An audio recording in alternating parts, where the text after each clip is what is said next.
The Addiction Science Lab of the University of Trento was born in 2023 within the Department of Psychology and Cognitive Science, with the aim to develop innovative strategies in the field of addiction. At the Department of Psychology and Cognitive Science, one of our missions is to work on the concept of well-being. Alongside the study of traditional addictions, the laboratory focuses on new emerging addictions that reflect the evolving challenges of contemporary society. It's a rapidly evolving field, so we are looking both at traditional but also the new emerging addiction in society. As observed in the sports context, the topic of addictions raises concerns for both professional and non-professional athletes. Well, I consider that sport is only a microcosm, a subgroup of our society. So whatever happens in our societies is likely to happen in sport as well. At the Addiction Science Lab, researchers investigate not only substance misuse, but also a range of behavioral addictions prevalent in society, including online gambling, pornography, social media addiction, cyberbullying, excessive exercise, and more. We are particularly interested at the neurobiological aspects of this addiction, but we are also looking at the behavioral and the cognitive and social aspects of these rapidly expanding behaviors. Well, I would say in the past, doping was mainly about anabolic steroids, stimulants. They still do exist. Now today, what we see more use of peptides, hormones. It's more complex, it's more high-tech, and the way it is used is a bit different. To address these new scenarios, the Addiction Science Lab has developed a series of cutting-edge initiatives on various fronts.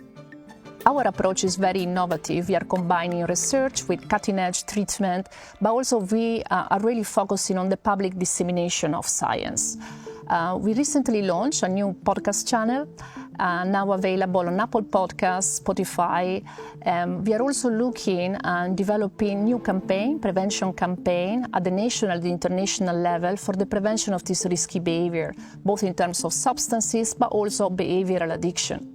We are also extremely interested in developing new training, but at the same time providing the material for this training. For instance, in Italy, we were able to publish the first textbook in the field of new addictions.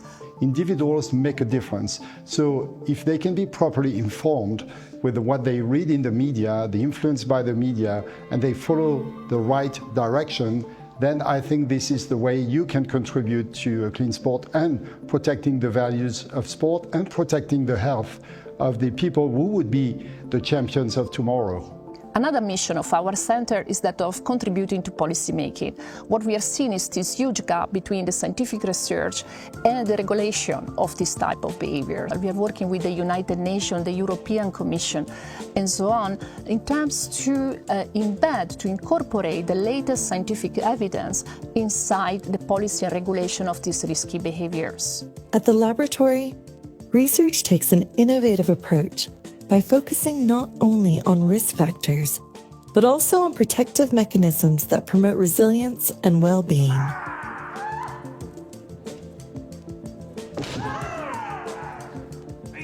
Why can DOCA do not manifest any type of addiction? They seem to be like immune to the problem. They have a very strong confidence in the self, higher respect for themselves, the discipline and others. They don't seem to be depressed. They seem really to enjoy, to love what they are doing.